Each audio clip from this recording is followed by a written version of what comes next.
Welcome back to Gene and Roger Talk Movies. I'm Roger. That's Gene. Yeah, Gene. A couple weeks ago, Gene, we did Jigoku, and it was this movie about these people that get sent to hell, and it's black and white. 1960. Go to hell. All this stuff. Burn. And There's a river there. I stumbled across this movie called Siksa Neraka, which is an Indonesian film, which seems to be like a remake of Jigoku, maybe. Yep. They go to hell. They do. And they burn. Burn. A little bit more updated. Although I also kind of equate this film a little bit with kind of a lot of those, we're getting a lot of those Christian kind of movies coming out where there's like this morality story and it's all steeped in religion. And this is like the Quran version of one of those. Well, it's Indonesia's the world's largest Islamic country. Mm-hmm. And so they believe in, Allah. Yeah, they follow the Quran. They read the Quran. Yeah, that's what they do. Yeah, I was watching it the first time. I was like, this is like a really twisted Davy and Goliath episode, except with extreme violence. Well, hell is not a good place. Well, and nobody knows what it is. I mean, so your interpretation of what hell is just as good as anybody else's. Yeah, but I thought it was interesting that their interpretation of hell was that you go there and then it's unrelenting torment. But then, like, for example, there's this one scene. It reminded me of the movie Saw. It's like, oh, that's a scene right out of Saw. And so the guy puts like this metal thing over your face and then they're holes strategically placed and they get a hot poker and they burn your eyes out. And then they put the hot poker over here, burn your eyes out. Pull the thing up, you have no eyes, but then your eyes come back, and then you just repeat the whole thing over. Yeah, eternal torment. Yes, and you can feel it all, and then the guys are thrown into the lake of burning lava, and then they get all burned up. Then they come out, and they just do it all over again, and get the arms sawed off. Yeah, it was pretty gruesome. Then they have to, there's one guy, this is a pretty gross scene. This one guy, he's like sick, and he's throwing up into this bucket. And then this other guy, he gets all this hooded cloak guys, right? Yeah, they have the cloaks on, like that, straight out of like some Halloween movie or something. Right? Yeah, but anyway, and then he gets a ladle, and then he forces the other guy to eat it. He's like, eat that. Yeah, and so the basic premise over and over again, unrelenting torment, no forgiveness, no hope, no redemption. Well, and that's what I liked about this movie. The first 45 minutes, because I did check, when do they get to hell? It's right at 45 minutes and 16 seconds, right? So the first 45 minutes of this are setting up this, this man and his wife. They're very religious. He's well respected in the town. Yes, he is. He's got two older boys and then two daughters. The youngest is struggling in school. She's concerned. I thought she was like the third one. No, she's the youngest one. The one that got the bad grades. I thought that she was the third one. Right, because they show her earlier in one of the flashback sequences where she's asking her mother if dumb people go to hell. And the mother is saying, no, dumb people don't, but people who don't follow the word of Allah and all that kind of stuff. Yeah. And so, anyway, you learn going throughout the movie, very similar to Jigoku, that these kids are not exactly what they present to the outside. They've got a lot of little secrets. They have tons of secrets. They are living secrets. They are outright hypocrites. Yes. In an extreme way. Because, and I think it goes back, and I think this movie brings up the question is like, well, what is religion? What is God for you? What is this thing? Do you encompass 100% of what the Quran or the Christian Bible is saying, or do you pick and choose what you like? Right. And so clearly what the father had done is that. And it's easy to do this, and a lot of our society does this as well. You pick and choose the parts of the Bible that you want to highlight, and the father in this movie, he picked and chose the parts of the Bible that dealt with judgment and damnation as a way to control his kids, and because he got this out of the Quran, it gives him legitimacy, and it gives him, stature, like you said, in the community. But is that really the message? I think a lot of this gets lost, and is the true message of what these religions say is not about judgment and damnation and sin and hell. No, it's about, loving your neighbor, like deeply, like truly loving your neighbor, Right. taking care of people, watching out for the poor, being generous, exercising hospitality. Right, which is what the little girl shows in that final flashback at the end, which is why she doesn't end up in hell, right? Well, she gets a redemption chance. Yeah, but the movie, the father is not teaching those things. And so the kids, they kind of see through the father, because the father in himself, everyone always says peace to you, everyone, that's Right. the greeting. But you hear that about 57 times. Yeah, but he doesn't live a life of peace. He is very, very, very, very, very, he gets angry, and he lashes out at his kids, and he disciplines his kids in his anger. It's very unloving, and the kids don't respond to that, and they grow up, and the little girl goes to hell because she bullies another little girl at school, and the other little girl kills herself. The older son, he commits insurance fraud, Yes. which is horrible. Oh my gosh! And then the other son, he's like, what was he hanging out with prostitutes? Yeah. It's like, come on, that's not just little there's big. Well, and I had to laugh though in the one big sequence where the mother goes into the room and is looking through that second son stuff, and it's like dun dun dun, she finds a box of condoms. Yeah, oh my God. Exactly. Yeah. It's like, what is going on? Yeah, because to the father they present that pious, to make him happy, and but they've grown up and they've hang out with their friends and they do other things, because who wants to live a life of where everything's negative and your father yells at you? What kind of life is that? So the father's actually alienated them. Right, and I love the fact that unlike Jigoku, where Gene and I had difficulty figuring out why this poor guy ended up in hell because he wasn't doing anything really that bad, these guys are clearly committing pretty egregious sins, and so it is kind of justified as to why they end up in hell. But I will tell you, the younger one, she was like in a coma, because they all died, which is for me this is the biggest flaw of this movie. It's like the younger one wants to sing, right? So they all. No, it's the youngest one is not the singer. Are you sure? Yes. I think it's the youngest one. No. The one. All right, whatever.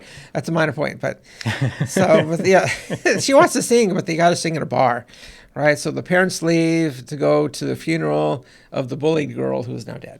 Mm-hmm. Yeah, and so the bullier, so she doesn't want to go, of course, because she caused it, and so.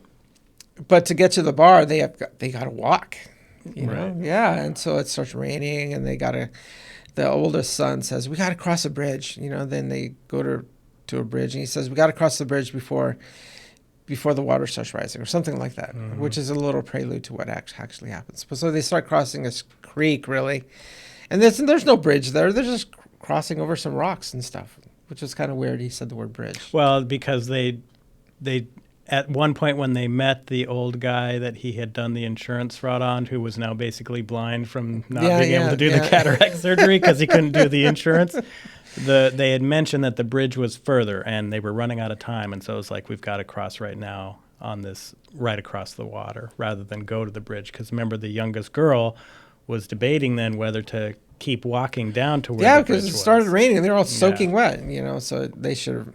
Yeah, it seems silly that they even decided to pursue this, because they're going to go to a bar and sing, and you're soaking wet? Really? Right. How does that work? But they're crossing a little creek, and then all of a sudden the water hits them, and they all drowned, except for the youngest one, I guess. You say it's the youngest one. It is the youngest I think it's the third one.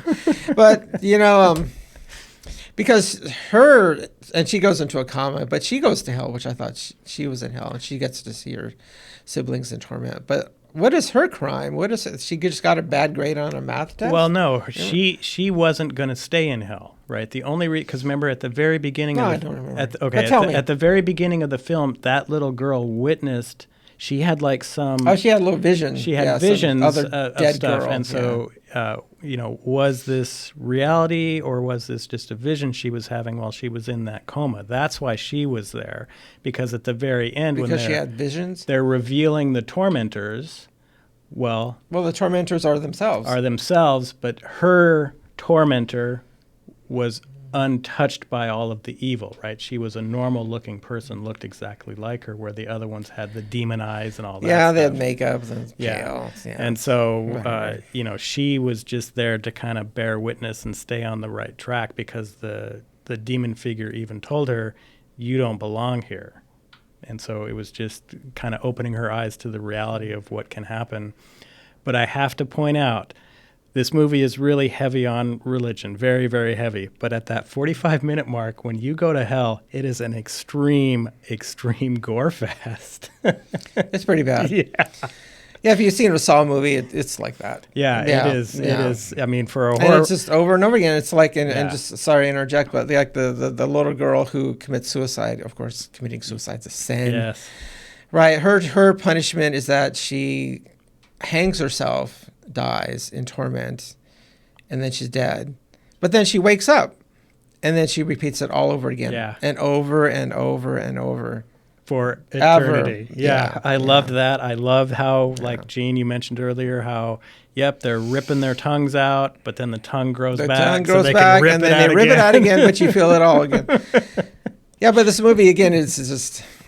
I think it's kind of it works for the movie. The movie's entertaining, blah, blah, blah. But, I think it brings up the point of, like, what is your religion? What is your God? Is your God, that God of judgment? And, you can judge other people. Look what you did. Because there was one scene where a neighbor says to the father, you need to go pray for your sins. Mm-hmm. Because, like, it's the father's fault that the kids committed suicide, that like he must have done some kind of sin that such evil befell their family. So he needs to beg for forgiveness.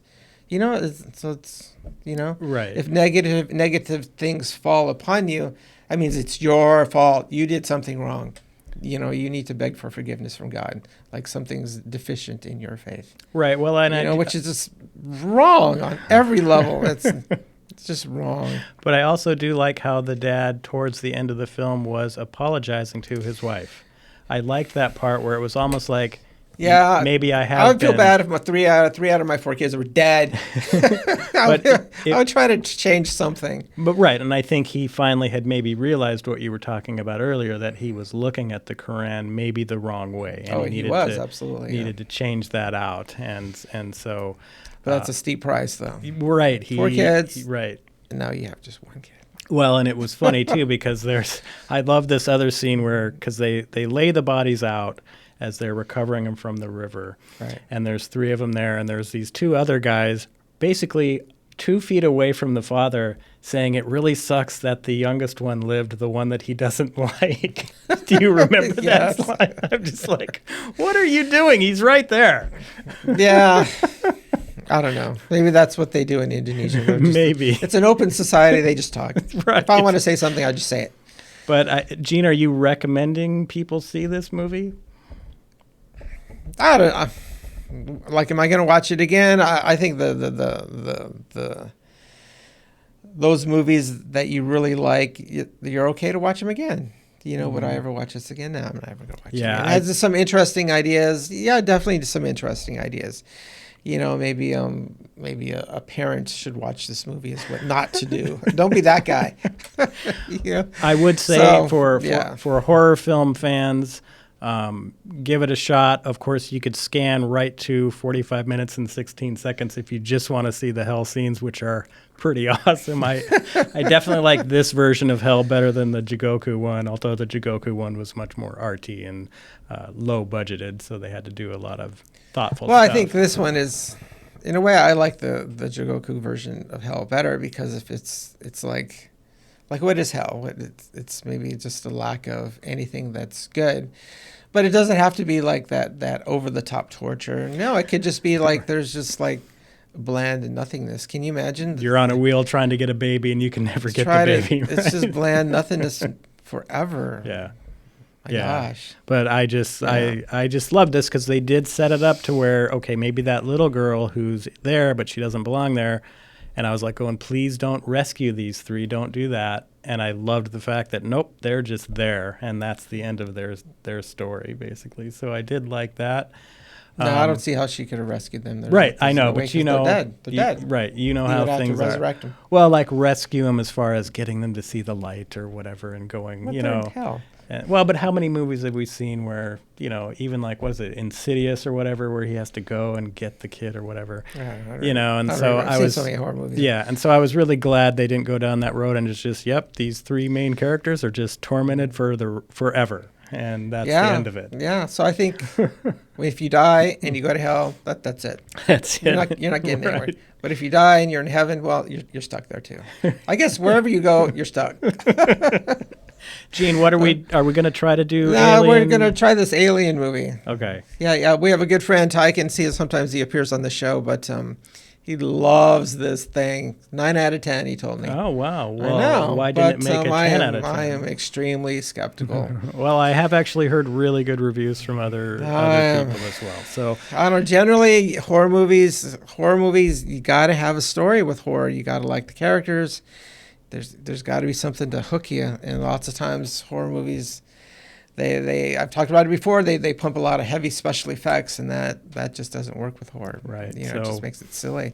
So I kind of get the feeling from all the trailers, it's going down that road. Well, we'll see. We'll see. Yeah. So I'll watch it. We'll do that one this next week and go from there. Okay. All right. Thanks for tuning in. We'll check you next week. Bye-bye. Bye.